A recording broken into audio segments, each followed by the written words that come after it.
عادي عادي عادي والله. عارف من ساعة ما جبنا من ساعة ما احمد ربيع جاب الجون، وانا عارف ان الماتش ده مش هيعدي على خير برضه. وانا عارف ان الماتش ده مش هيعدي على خير، لان لعيبه الزمالك دي لعيبه، معلش لا مؤاخذه في الكلمه، لعيبه علوق.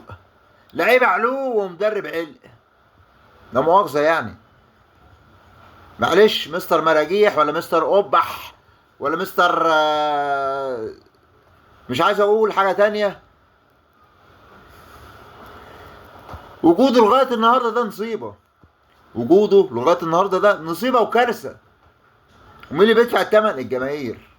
الجماهير اللي بتروح المدرج، الجماهير اللي قاعده قدام التلفزيون بتتفرج، الجماهير اللي بتحرق دمها، الجماهير اللي بتتعب، الجماهير اللي حياتها كلها نادي الزمالك. دي الناس اللي بتتعب. اللعيبه ولا فارق معاها. اللعيبه بتقبض كده كده في الاول وفي الاخر، بياخدوا ملايين. انما احنا اللي بيطلع عين ابونا بنخسر فلوس. الناس اللي بتروح المدرج ده بيخسروا فلوس. شوف كل واحد بيصرف كام عبال ما يروح الماتش. اعصابنا بتنهار، اعصابنا بتنهار. في ناس يعني في ناس ماتت بسبب عشقها لنادي الزمالك وحزنها على نادي الزمالك. في ناس ماتت ماشي بسبب الزعل على نادي الزمالك.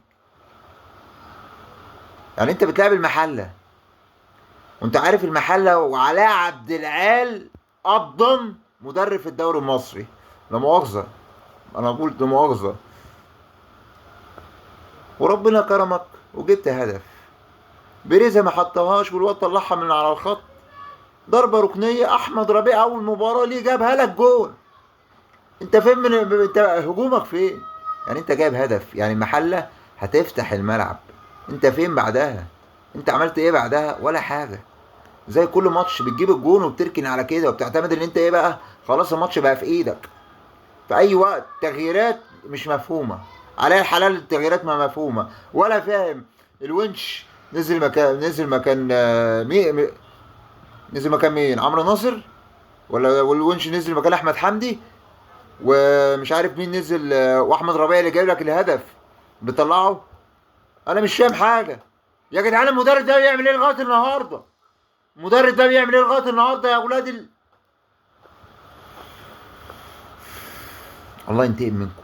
الله ينتقم منكم بحق جاه النبي. الله ينتقم منكم. دلوقتي بقينا متعادلين مع المصري في النقط، والاهلي هيكسب كمان شويه بقى بيتعادل معانا في النقط، واحنا بتف على وشي لو ما خدناش في المركز الرابع السنه دي. سلام.